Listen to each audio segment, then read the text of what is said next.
Alex Carter always suspected something was off with the HOA, but the trouble began the morning he found his garage lock snapped clean in half.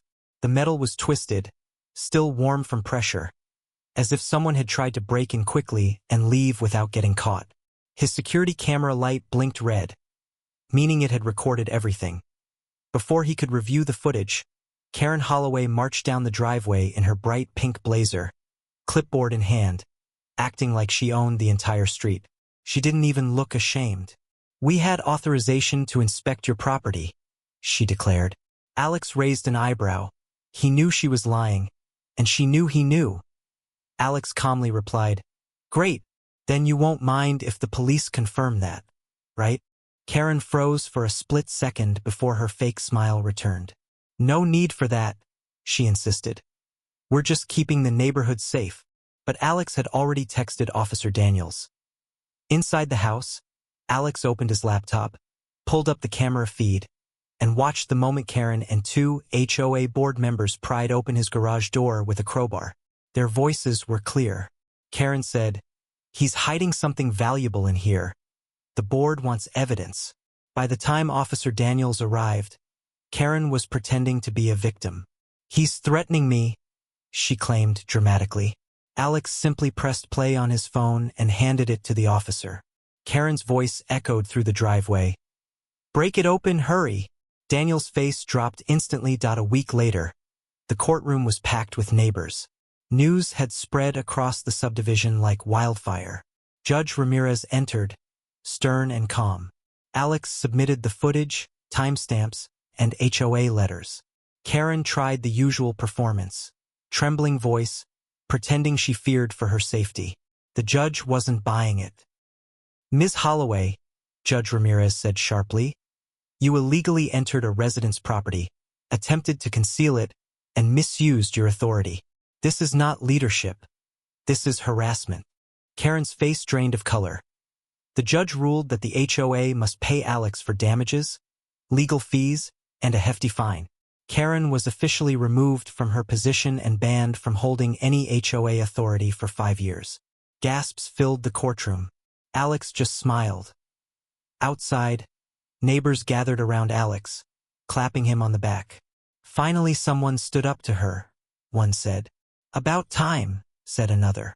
Alex looked across the street at the now empty HOA office. This time, the neighborhood wasn't scared anymore, and Karen had no power left to hide behind. Alex Carter woke up earlier than usual after hearing a metallic clank from outside. When he stepped onto his driveway, the morning sun caught the twisted remains of his garage lock.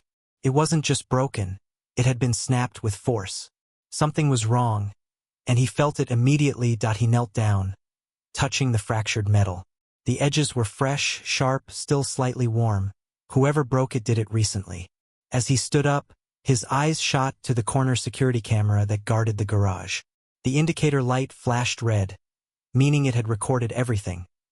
Before he could even move, Karen Holloway strutted into view, heels stabbing into the sidewalk like gavel strikes. She wore her signature pink blazer and held her clipboard like it was royal authority. "Morning, Alex," she chirped, pretending not to notice the destroyed lock. Alex crossed his arms. "Karen, why is my garage lock broken?" She gave a fake, sugary smile. "The HOA had to inspect your property. You weren't responding to notices." Alex stared directly into her eyes. She didn't even flinch. She was lying with professional confidence. He replied calmly, "Good. Then you won't mind if the police confirm the inspection order." Karen blinked, just once, too slow. "That's..." Inside the house, he pulled up the security feed. The first seconds made his jaw clench. Karen and 2 other HOA board members stood at the garage door, whispering, then using a crowbar to force it open. Karen's voice was crystal clear. "Hurry up, before he gets back." A knock sounded at the door. Officer Daniels had arrived faster than expected. Daniels was known for being fair, level-headed. When Alex showed him the video, the officer's expression turned from professional neutrality to stunned disbelief. Outside, Karen was pacing dramatically, rehearsing her victim act. "He's threatening me, officer." she shouted as Daniels approached. Alex stayed silent. He simply pressed play. Karen's own voice filled the air. "Break it open, go on." The neighbors nearby froze, listening. Daniels sighed deeply. "Ms. Holloway, this is unlawful entry and property damage." Karen's eyes widened as she pointed at the board members. "They told me we had permission," but the men were already backing away from her, shaking their heads. Alex stepped forward but remained calm. "I just want this handled the right way." Daniels nodded. "It will be. File a report, submit the footage. Let the court handle her." Karen muttered under her breath, furious but trapped. For days, the neighborhood buzzed with rumors. People whispered about Karen finally being exposed. Some neighbors even approached Alex, thanking him for standing up to the HOA's intimidation. Others confessed they had been scared to speak up before the courthouse. The waiting area was full. Karen marched in wearing a different blazer but the same overconfident attitude.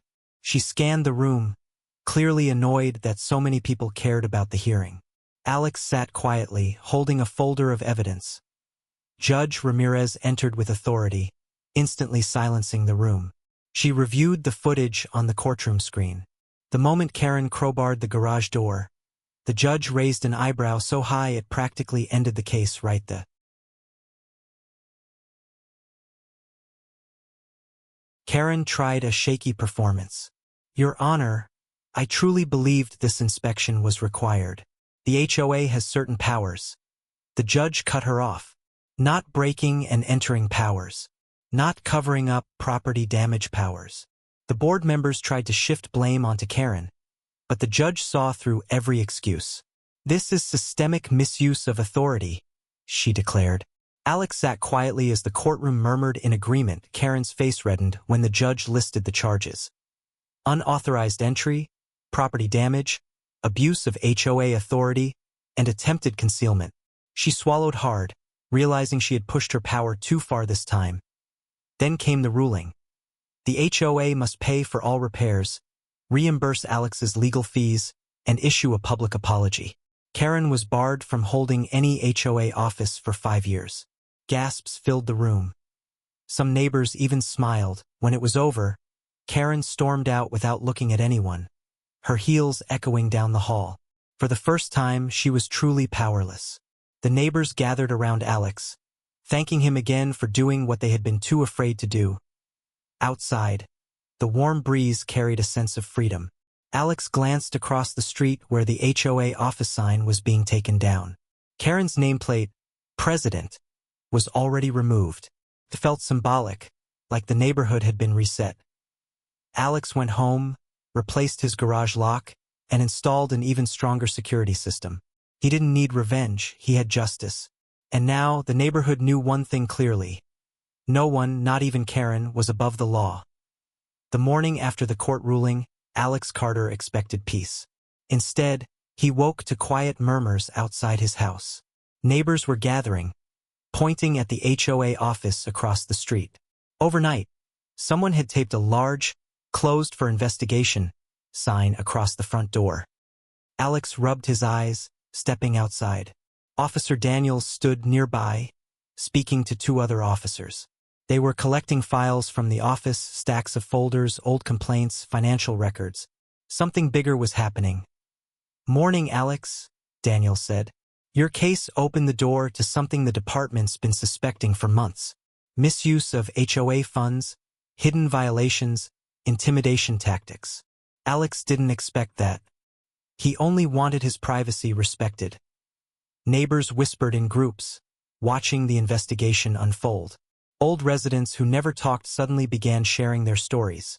Fees charged without explanation, threats of fines, wrongful citations. For years, the HOA had terrified the entire neighborhood. Alex stepped back into his house, overwhelmed by how fast everything escalated. He never wanted drama, yet somehow he had become the center of a neighborhood revolution. Later that afternoon, a knock echoed through the hallway. Alex opened the door to find Mrs. Langford, an elderly woman who lived 3 houses down. She clutched a stack of letters. "These are from Karen," she said quietly. She fined me every month for something different. I couldn't afford groceries some weeks. Alex guided her inside, offering a seat. She looked exhausted. Decades of intimidation had worn her down. You did the right thing, she whispered. You saved this neighborhood. Alex felt a heavy responsibility settle on his shoulders. Down the street, Karen's house remained dark. Shades closed. Silence heavy. Rumor was she had left town for a few days to clear her mind, but Alex suspected she was hiding from the fallout.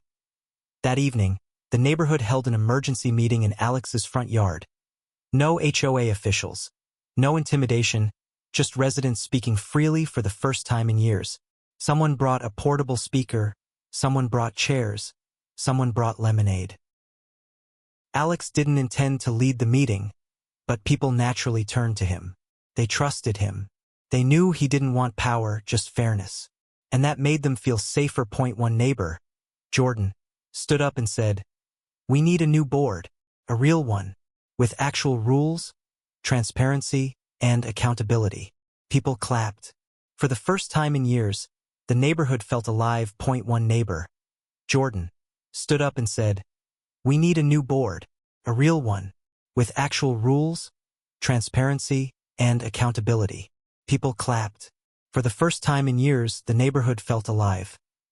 Alex plugged the USB into his laptop. The screen displayed financial logs, thousands of dollars removed from HOA accounts. Where it went, personal trips, restaurant bills, designer clothes, even a weekend spa retreat under Karen's name. Alex leaned back, stunned. She used HOA money like a personal bank account. Daniels nodded. And your video gave us probable cause to dig deeper. By now, the news had spread. Local media vans appeared at the edges of the community.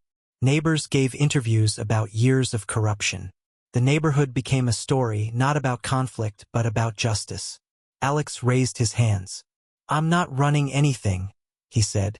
"But if you want help getting organized, I'll help with that." The crowd nodded approvingly. Meanwhile, Karen wasn't staying quiet. She was gathering supporters or trying to. She met with 2 former board members at a cafe outside the neighborhood, venting loudly about how she was wronged by the court and betrayed by her community. But fewer people believed her now. Her reputation was stained, and the investigation wasn't done. 2 days later, Officer Daniels returned to Alex's house. "Got a minute?" he asked. Alex nodded. In Daniel's hand was a USB drive. "We found something significant, and you should see it before it goes to the judge."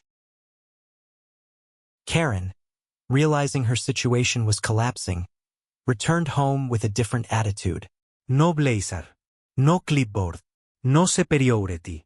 She walked up to Alex's driveway trembling slightly. "Alex, we need to talk," she said quietly. He recognized the tone, desperation, not apology. He stayed firm. "The investigation will handle everything." She shook her head. "No, you don't understand. They're blaming everything on me. I wasn't the only one. The board was involved. The treasurer, too. I just signed things." Alex crossed his arms. "Then you should have thought about that before breaking into my garage and lying about it." Her expression fell. She wanted sympathy, but Alex owed her none. As she tried to speak again, Daniels appeared behind her. "Ms. Holloway, we need you to come with us." Karen froze. The officers weren't angry, they were tired. Tired of months of investigations, complaints, and paperwork. Karen looked at Alex one last time, eyes full of fear. "Tell them I didn't act alone," she pleaded. Alex shook his head. "Tell the truth in court. That's your job now." She was escorted to the patrol car, quiet for once. The neighbors watched from their porches. Not cheering, not mocking, just relieved that the cycle was finally ending. Inside his home, Alex felt a strange calm settle over him. This wasn't victory. It wasn't revenge. It was closure. And yet, a question lingered. What comes next for the neighborhood? The next morning, the first official community vote in years took place. Alex didn't put his name on the ballot, but the neighborhood insisted he at least moderate the election. People lined up with energy, laughing, chatting, helping each other. Kids played in the lawn nearby. It felt like a real neighborhood for the first time in a long time. Jordan was elected new HOA president. Fair, organized, and respected. Mrs. Langford was elected treasurer. A retired school administrator took the role of secretary. All good people. All transparent. Alex stood aside, smiling as the results were announced. He didn't need a title. He never wanted one. In the days that followed, new rules were drafted. Clear ones. Simple ones. Ones made by the community, not forced by fear. Alex helped refine the wording, insisting on transparency. A community cleanup day was held. People worked together, mowing lawns, repairing fences, repainting signs. Kids held water fights. Laughter echoed across the street. The neighborhood had been reborn. Meanwhile, Karen's trial moved forward. She faced charges beyond the garage break-in now. Fraud, misappropriation of funds, and deliberate harassment of residents. The courtroom was full again, but this time the community attended not out of fear, but out of closure. Karen's former board members testified against her to save themselves. Judge Ramirez delivered the verdict with finality. Restitution, community service, and mandatory financial oversight training. Karen's power was gone. Her reputation shattered. When it was over, Karen didn't look at Alex. She just walked out of the courtroom into silence. No supporters. No allies. Her reign had ended exactly the way she ruled. Alone. Alex stepped outside into the sunlight, feeling lighter than he had in years. People clapped him on the shoulder. "We owe you," they said. But Alex shook his head. "You owed yourselves." The neighborhood, once full of tension, now felt peaceful. Birds echoed in the morning instead of Karen's barking orders. Kids played freely without fear of fines. The air felt cleaner somehow. That night, Alex stood on his porch, sipping coffee, watching the quiet street. The dark cloud that hung over the community had finally lifted, and it wasn't coming back. For the first time in years, Alex felt proud to live here. Not because he won against Karen, but because the community finally won together. And that was a victory no HOA president could ever take. A week after Karen's sentencing, the neighborhood began settling into its new rhythm. For the first time in years, residents felt free. Porch lights glowed softly at night, kids played until sunset, and laughter replaced the tension that once clung to the streets. Alex Carter appreciated the calm, but a sense of unfinished business tugged at him. Though Karen was gone, the damage she caused still lingered. Not just in people's finances, but in their trust. On a quiet Tuesday morning, Jordan, the newly elected HOA president, knocked on Alex's door. "We found something you need to see," he said, holding a beige folder with no label. His expression was tight, concerned. Inside the folder were copies of letters, dozens of them. Old complaints from residents that Karen had intentionally ignored, some dating back 5 years. Many of them reported bullying, threats, and misuse of power. Alex skimmed through them, anger simmering beneath his calm exterior. "We need to address all this," he said. Jordan nodded. "That's why we need a community committee, and we want you on it." Alex sighed. He wasn't seeking leadership, but he couldn't walk away from people who trusted him. "Okay," he said. "I'll help." The first committee meeting took place in the community center, a room Karen rarely allowed residents to use. Now it was full of life. Folding chairs, whiteboards, paperwork, and neighbors eager to rebuild. Alex stood at the front not as a leader but as a guide. "We're not rewriting the neighborhood," he said. "We're repairing it." Mrs. Langford raised her hand. "We need to check every fine issued in the last 3 years. Refund people who were taken advantage of." The room filled with supportive murmur. A younger neighbor, Tyler, added, "And we need transparency. Monthly reports, public meetings, no more secrets." People nodded vigorously. As the committee worked, Jordan mentioned something else. "There's one more issue," he said hesitantly. "A big O." A week after Karen's sentencing, the neighborhood began settling into its new rhythm.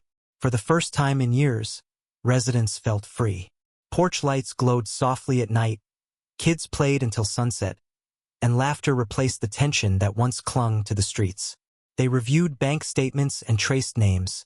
Former Treasurer Bill Rockford, a man who had moved out quietly 6 months earlier. No one questioned it then, but now it made sense. Alex leaned back. He stole from the HOA too. Jordan nodded. And he's still in the state. The committee decided to escalate the discovery to Officer Daniels. When Alex called him, Daniels didn't sound surprised. "We suspected Rockford," Daniels said, "but we lacked proof. You just gave us what we needed." Within 48 hours, an official investigation into Rockford began. Daniels assured Alex, "We'll handle it. You don't need to get involved." But Alex knew the neighborhood wasn't just dealing with corruption.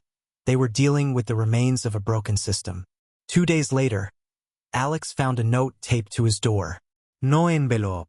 No signature. Just one message: "Stop digging." Alex tore it off calmly, but his jaw clenched. Someone was trying to scare him again.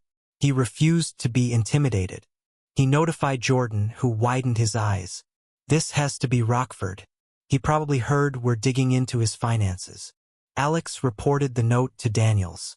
The officer's expression hardened. This just became bigger. Rockford's not acting alone. Someone else inside the neighborhood might be helping him. Rumors spread quickly. Neighbors whispered that the corruption went deeper than Karen. Some claimed Rockford was part of a countywide HOA fraud ring. Others believed Karen had been working with him. Alex didn't chase rumors. He wanted facts. So he focused on reviewing old records and organizing community files, trying to identify irregularities. Late one night, while going through spreadsheets, Alex froze. Certain payments Karen approved had also been signed by someone else. Another board member, Marcus Hale. Marcus had always stayed out of the spotlight, rarely showing up to meetings. He lived quietly at the end of the street. Too quietly. Alex called Jordan immediately. "Marcus was involved," he said. Jordan was silent for a moment. "We need to be careful. If he's part of this, confronting him without the police could be dangerous." Before they contacted Daniels, Marcus unexpectedly showed up at Alex's door. Pale, nervous, sweating. "We need to talk," Marcus said quickly. Alex didn't invite him inside. "Then talk," he said from the doorway. Marcus swallowed hard. "I didn't want any part of this. Karen and Rockford pressured me. I signed things because I thought it was minor. But then money started disappearing, and I panicked." Alex crossed his arms. "Why come to me? Why now?" Marcus looked terrified. "Because Rockford found out Karen got caught. He thinks someone else snitched. And he thinks it's me." Alex didn't flinch. "Did you leave the threat note?" No. Marcus insisted. "Rockford did. But he's not working alone." Before Alex could respond, a car slowed down in front of his house. A black sedan. Windows tinted. The engine hummed low and menacing. Marcus's face drained of color. "That's him," he whispered. "He followed me." Alex instinctively stepped forward, standing between Marcus and the street. The sedan sat still for a few seconds, then rolled forward slowly, deliberately, like a warning. Alex pulled out his phone and began recording. The sedan paused, then sped off quickly, tires screeching. Marcus let out a shaky breath. "He knows we're talking." Alex didn't waste time. He called Daniels and reported everything. Marcus's confession, the sedan, the threat. Daniels' tone sharpened. "Stay inside. Police units are on the wa."